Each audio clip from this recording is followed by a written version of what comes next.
मूर्ख, तू इस मनुष्य शरीर को प्राप्त करके चाहे जितना धन कमा ले, चाहे जितना भोग भोग ले, यहां से खाली हाथ जाएगा। तेरे नेत्र बस रूप देखने में, इंद्रियां भोगों में, शरीर नाना प्रकार की वासनाओं में लगाए हुए हो, क्या तेरे हाथ लगेगा? नरदेह मिदम बहु साधना कम, अरे बहुत प्रकार की साधना करके इसको पावन करके भगवत प्राप्ति कर ले, इसलिए मानव देह मिली हुई है। किनको भगवत प्राप्ति होती है? कैसे आचरण होते हैं जिनसे भगवत प्राप्ति होती है? बोले भगवत साक्षात्कार के लिए ये बातें अवश्य होना चाहिए। पहला, गुरु चरणाश्रय। दूसरा, गुरु मंत्र नाम का अनुष्ठान। तीसरा, गुरु की आज्ञा के अंतर्गत साधु सेवा। चौथा, भजन में प्रतिदिन उत्साह बढ़ाना और दुखों को धैर्यपूर्वक सहना। मंत्रानुष्ठान, नामानुष्ठान, संत सेवा, उत्साह, धैर्य, ये गुरुदेव के शासन में रहकर पक्का भगवत साक्षात्कार हो जाएगा, यदि गुरुदेव के शासन में रहकर अहंकार न करे तो। अगर गुरुदेव का शासन न स्वीकार करे तो ये साधन करते हुए अहम पुष्ट हो जाएगा और किसी न किसी महापुरुष का अपराध बन जाएगा, जिससे आपका भजन निष्फल हो जाएगा, भगवत साक्षात्कार नहीं हो पाएगा। इसलिए मंत्रानुष्ठान, नाम जप का अनुष्ठान, गुरु सेवा, संत सेवा, उत्साह, धैर्य, ये सब गुरु अनुशासन में करे, गुरु आज्ञा में। आज संत सेवा का भाव है, आपकी अनुमति हो, आज्ञा हो, आज ये अनुष्ठान, आज ये हर बात, अब जो कहां करें हम सोई, आयुष लिए चले निज दासी। पहला। दूसरा, हर समय विचार करते रहो कि यहां कभी भी श्वास रुक सकती है, इसलिए मुझे यहां किसी से प्रेम न होने पावे। ये बहुत सावधानी की बात है। मुझे यहां किसी से प्रेम न होने पावे, नहीं उसके लिए मुझे लौटना पड़ेगा। जैसे हिरण से प्रेम हुआ तो आना पड़ा ना हिरण रूप में। यहां मुझसे किसी से द्वेष ना होने पावे। दो बातें देखनी, यहां प्रेम का तात्पर्य राग है और द्वेष। अगर ये दो हुए तो फिर आना पड़ेगा। लेना और देना, तो बाजार बंद नहीं होगी, न लेना न देना, मगन रहना। कबीरा खड़ा बाजार में, सबसे पूछत खैर, ना काहू से दोस्ती और ना काहू से बैर, समान भाव। तीसरा, ये भगवत प्राप्ति के लिए अत्यंत अनिवार्य है। पहला है गुरु प्रदत्त मंत्र, गुरु आज्ञा से ही संत सेवा, मंत्रानुष्ठान, नाम जप अनुष्ठान, उत्साह और धैर्य। सावधानी ये कि कहीं अहंकार ना आ जाए, कहीं किसी संत का भूलकर अपराध न बन जाए। ये दूसरा, संसार में सदा रहना नहीं है, कभी भी कोई भी श्वास हमारी आखिरी हो सकती है, इसलिए हमें यहां किसी से प्रेम नहीं करना, क्योंकि हमें जाना है यहां। ना किसी से द्वेष करना है, सबसे भगवत भाव से। तीसरा, हमें प्रभु की प्रगट सेवा करके मानसिक सेवा में प्रवेश पाना है। मानसिक सेवा सब सेवाओं में महान सेवा होती है, पर वो बिना शरीर से प्रगट सेवा किए मानसिक सेवा की सिद्धि नहीं हो सकती।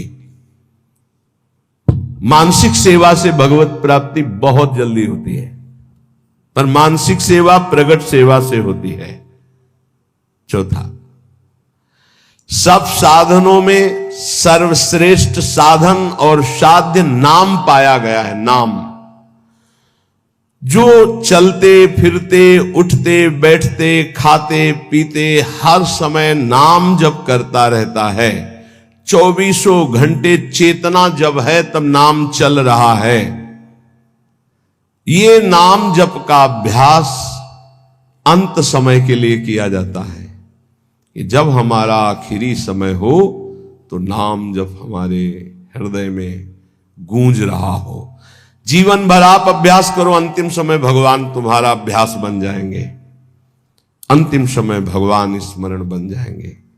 ये बड़ा आनंद का विषय होता है जब कोई भयावह परिस्थिति आती, कष्टपूर्ण, और उस समय जब देखो कि मंत्र नाम चल रहा है, प्रिया जो मुस्कुरा रहे, बड़ा शीतल हृदय रहता है, ठीक है, बिल्कुल ठीक है, कनेक्शन सही है। उस समय हाय हाय मच जाए, प्रभु को भूल गए, संकट परिस्थिति, विपत्ति परिस्थिति आई या कोई भयानक परिस्थिति, फिर तो गड़बड़ है। ये अभ्यास भजन का 24 घंटे किस लिए किया जाता? अंतिम समय के लिए। अंतिम समय निकल जाए, राधा कृष्ण हरि, बात बन गई। जब कोई जीवन भर अभ्यास करता है, ध्यान से सुनना, तो अंतिम समय उसका स्मरण भगवान बनते हैं।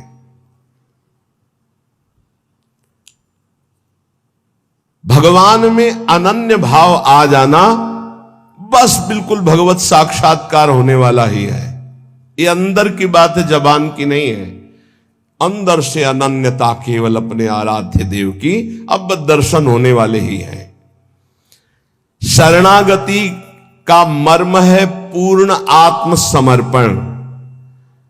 ये आत्मसमर्पण बिना गुरुदेव के नहीं होता। आत्मसमर्पण करना भी हमको नहीं आता, वो गुरुदेव की कृपा से ही होता है। प्रभु प्रेम के सब साधन एक तरफ और आत्मसमर्पण एक तरफ। जीव ही आत्मसमर्पण दृढ़ होता है, तेव ही उपासक के नेत्रों के सामने युगल सरकार झलकने लगते हैं। इसलिए हर समय नाम जप, भगवद आश्रय और ये विचार कि श्वासों भर या जियब की करे प्रतीति न कोई, ना जाने फिर श्वास को आवन होए न होए। राधा राधा राधा। अगर हमारी यही आखिरी श्वास है तो हमारा काम बन गया। आखिरी श्वास किसे कहते हैं समझना। जैसे हम बोले राधा, अब हम बोलने लायक नहीं रहे, 4 दिन जिए तो ये हमारी आखिरी श्वास मानी जाएगी। क्योंकि 4 दिन हम मूर्छित पड़े रहे, हमारे द्वारा कोई सत्कर्म या असत्कर्म नहीं बना, आखिरी शब्द था राधा, तो उस विधान के अनुसार उसका आखिरी शब्द उसका परम कल्याण कर देगा। श्वासौ भर या जियन की करे प्रतीति न कोए। एक श्वास और जीऊंगा इसका विश्वास नहीं है। ना जाने फिर श्वास को आवन होए न होए।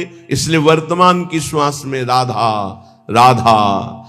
परिजन भाई बापू देखे देखत नित मरत, अमर मोह बस आप याते अचरज कवन बड़।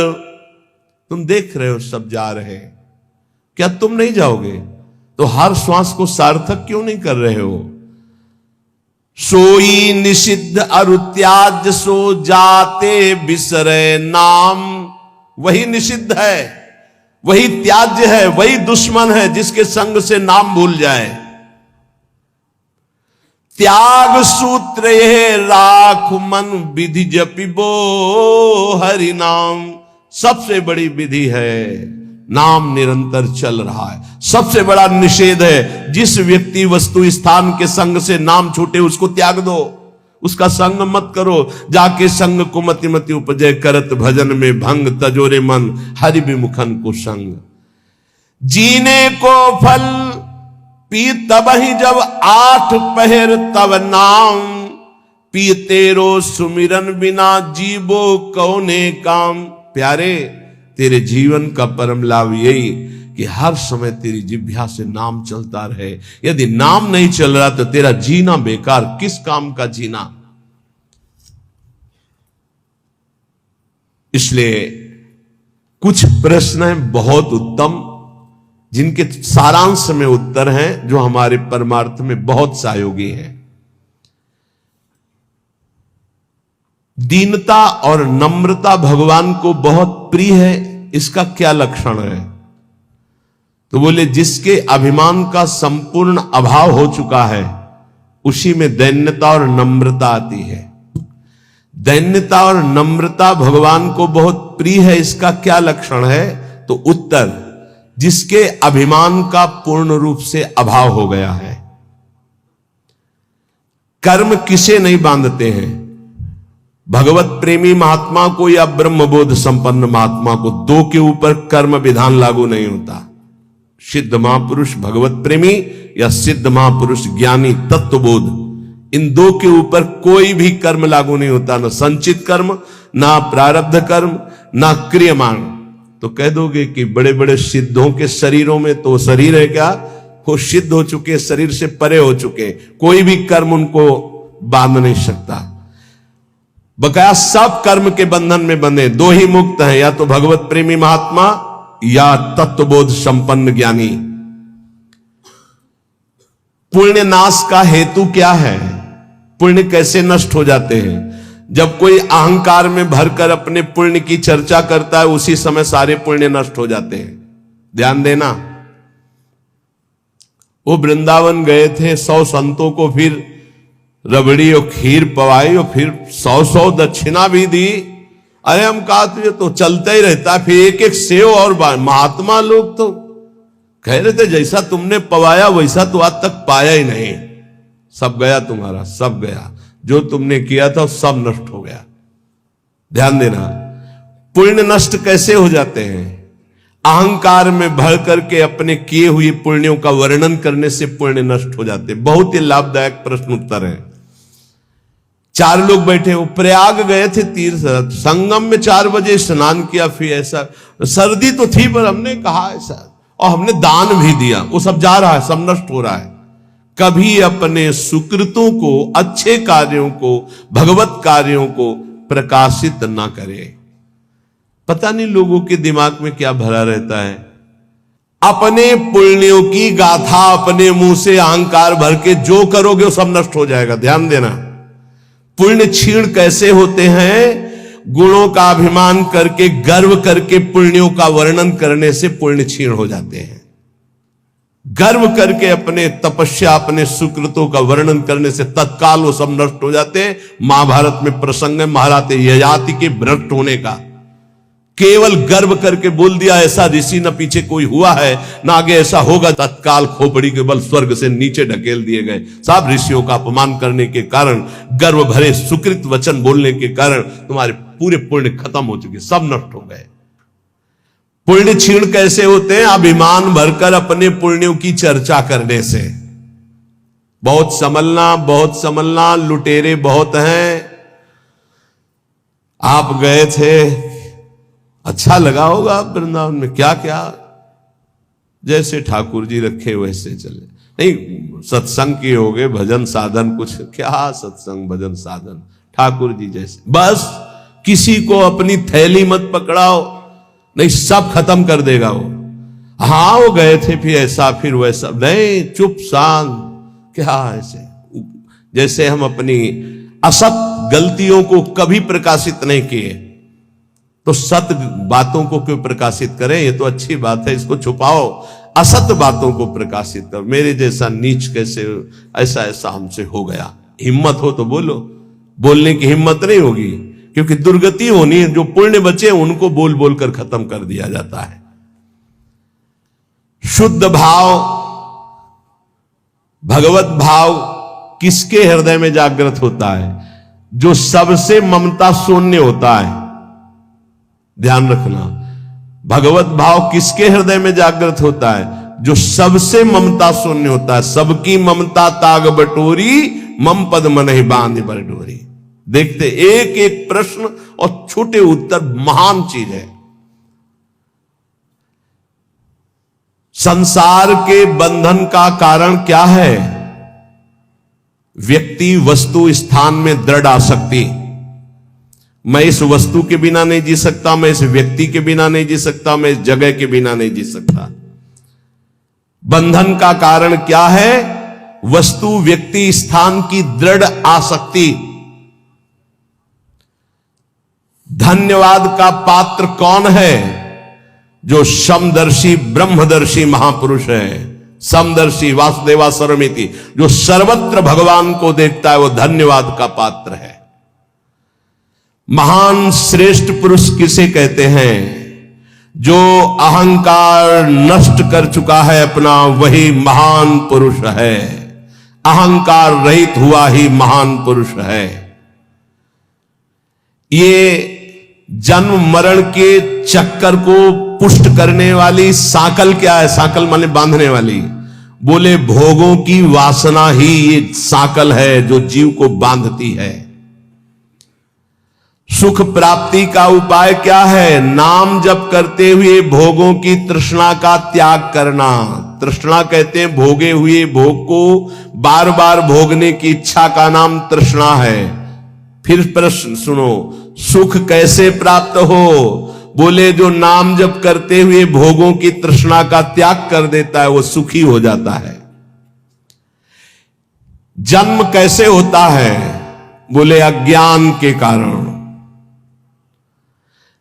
नरक के समान या नरक की प्राप्ति कैसे होती है? बोले काम क्रोध लोभ की वृत्तियों से। काम क्रोध लोभ की वृत्तियों से नरक के समान कष्ट और नरक भोग की प्राप्ति होती है। जागा हुआ कौन पुरुष कहा जाता है? जो ज्ञानी है, विवेकी है, उसे जागा हुआ पुरुष कहते हैं। सबसे बड़ा दुश्मन कौन? अपनी ना जीती हुई इंद्रियां और मन। सबसे बड़ा दुश्मन कौन? अपनी ना जीती हुई इंद्रियां और अपना मन। भोगों में लगा हुआ मन और इंद्रियां सबसे बड़े दुश्मन। सबसे बड़ा मित्र कौन? जिसने मन पर विजय प्राप्त कर ली, वो मन सबसे बड़ा मित्र। जिसने मन को अधीन कर लिया, अधीन हुआ मन सबसे बड़ा मित्र। दरिद्र पुरुष किसे कहते हैं? जिसके अंदर धन की तृष्णा, भोगों की तृष्णा बढ़ चुकी है, उसे दरिद्र कहते हैं। दरिद्र का मतलब गरीब नहीं होता। जिसकी जितनी मांग बढ़ गई उतना दरिद्र हो गया वो। प्रेम और ज्ञान किसको प्राप्त होता है? जिसका जितना दृढ़ वैराग्य होता है उतना ही शुद्ध ज्ञान और प्रेम प्राप्त होता है। मृत्यु के समान कष्टदायक कौन है? बोले प्रमाद। भजन में प्रमाद, दिनचर्या में प्रमाद, साधन में प्रमाद, कर्म करने में प्रमाद। ये प्रमाद ही मृत्यु के समान भयावह है। कैसे? प्रमाद किसे कहते हैं? ना करने योग्य के कार्य करने में रुचि और करने योग्य कार्य में अरुचि। ये जितनी जेल भरी है प्रमाद से ही भरी है। प्रेम किससे करना चाहिए? जो अपनी आत्मा है, जो अपने प्राणों से भी अधिक प्रिय है। कौन? अपने प्रभु। प्रभु से प्यार करना चाहिए। संपत्तिवान किसे कहते हैं? नाम जापक को। धनी कौन? सबसे बड़ा संसार में धनी कौन? बोले जिसके पास जितना नाम रूपी धन है वही संपत्तिवान।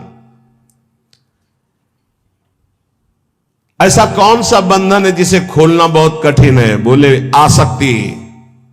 ये आसक्ति है पर ये जा नहीं सकती। ये आसक्ति, स्त्री की आसक्ति, पुरुष की आसक्ति, भोगों की आसक्ति, रुपए की आसक्ति, पद की आसक्ति।